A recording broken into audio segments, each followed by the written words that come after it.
One thing our favorite artists can do is not only make a cohesive album that stands the test of time, one thing they can also make is a very memorable mixtape. A mixtape and an album are two different things, you know what I'm saying? One is meant for simply just for you to listen, and for most cases, the streets, while albums is for the industry. And for a lot of mixtapes, it resonates with fans so much.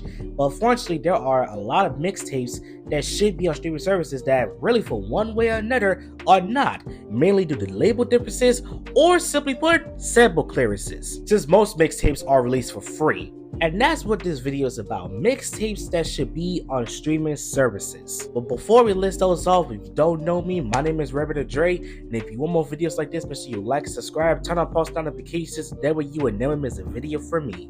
And as always, join the Reverend journey. Now, it's worth noting, when I mean streaming services, I mainly mean like Apple Music and Spotify. Yes, I know these mixtapes are on YouTube. Obviously, I know that. But I'm talking about Spotify and Apple Music specifically. Let's start this off with someone who actually perfected the way mixtapes are done today, 50 Cent. And I'm going with his Guess Who's Back mixtape. This mixtape is important to 50's career. It's not only his debut mixtape, it's also the first thing he released after being shot 9 times and getting dropped for Columbia Records. And due to this project, he would get signed to Eminem, signed to Shady, Aftermath, Interscope, and the rest is history. There was some real great tracks on this project. You're Not Like Me, Corner Bodega, Fuck You, which is my favorite 50 Cent track of all time. If you want to get a really good reason why 50 Cent is the way he is today, this project is a really good fucking start. I recommend Guess Who's Back, man. The next person on this list is someone who also perfected the mixtape method, Lil Wayne, and I'm going with Dedication 2. Now, let me say something. Yes, I want his whole mixtape discography on streaming services, but I'm only choosing one mixtape per artist, okay? If I have to do that with 50 Cent, I'm doing this with Lil Wayne, okay? And it was extremely hard for me to choose which mixtape specifically. And depending on which Wave fan you're talking to, they may choose a different mixtape, and you only had to choose one. Whether it be a Squad Up tape, the Prefix, Dedication, or the Drought series, or even the No Silly tapes. There's a lot of choices to choose when it comes to Lil Wayne. But for me, like I said, I'm going with Dedication 2. And Dedication 2 is arguably his best mixtape. Now, I know some people are going to disagree with me on that. They're going to say the first Dedication series or the Drought 3 is his best mixtape. Hey, that's the good thing about Wayne mixtapes. They're so good, any of them could be his best, really. I went with Dedication 2 because of tracks like Sports Center, Sound Music, George Bush, What You Know Remix, Walk It Out, Hustlin'. These are fantastic Wayne cuts from Dedication 2. There's more that I haven't even named. This mixtape is the epitome of what mixtape Wayne is. You know what I'm saying? If you never listened to a Lil Wayne mixtape, for some reason, listen to any Lil Wayne mixtape, actually. But if I had to include just one, it's Dedication 2 for me. The next mixtape that should be on streaming services is Nostalgia Ultra by frankocean. This is the only non-rap mixtape that will be in this video. And the main reason why it's probably never gonna be on streaming services is because of the track American Wedding that samples the Eagles songs Hotel California. And let me tell you, Don Henley of the Eagles was pissed that frankocean decided to sample his fucking song. The day it does is the day hell freezes over. Aside from that, this is a great mixtape from Frank.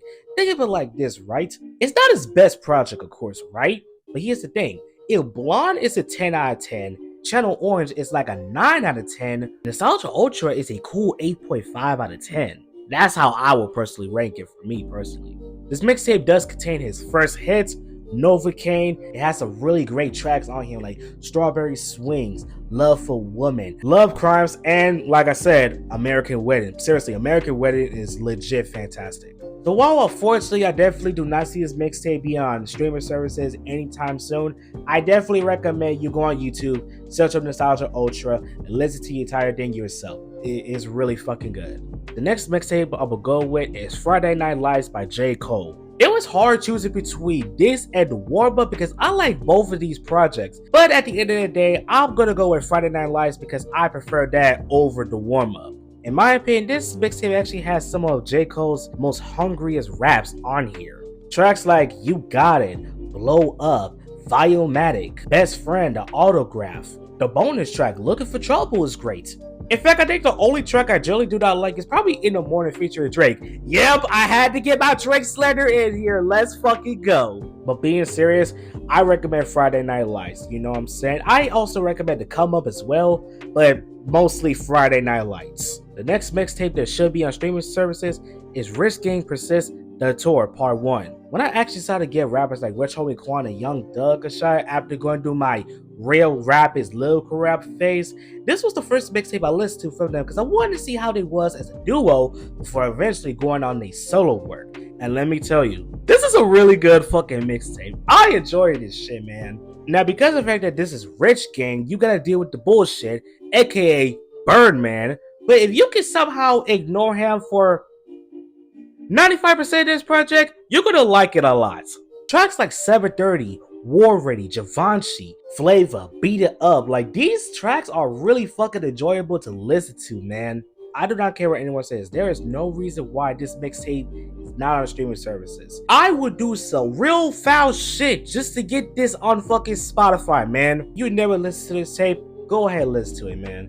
Rest in peace, Rich Homie Quan. The final mixtape I was saying in this video is Stolen Youth, which is a collab mixtape between Vincestaples and Larry Fisherman, aka Macmiller. This is a project that really does not get brought up a lot, mainly because it's not on streaming services, but also because this is early Vince. This is 2013 specifically. This was before Summertime came out. This is before Hell Can Wait. Not to mention, a lot of Macmiller fans do not know that he produced this entire mixtape and he's only on one track. Not to mention, this is a short mixtape. It's only 10 tracks long, but those 10 tracks packs a punch. Sleep, Thought About You, Killing Y'all, Stuck in My Ways. Those are just some of the tracks in this mixtape. If you're a fan of both Vincestaples and you love the production work of Macmiller, I definitely recommend this project because guess what? The only 10 tracks is easy to listen to, and it even has TDE cats like Schoolboy Q and Ab-Soul on this project. So if you're a fan of all of those guys and want to find another reason to listen to Vincestaples,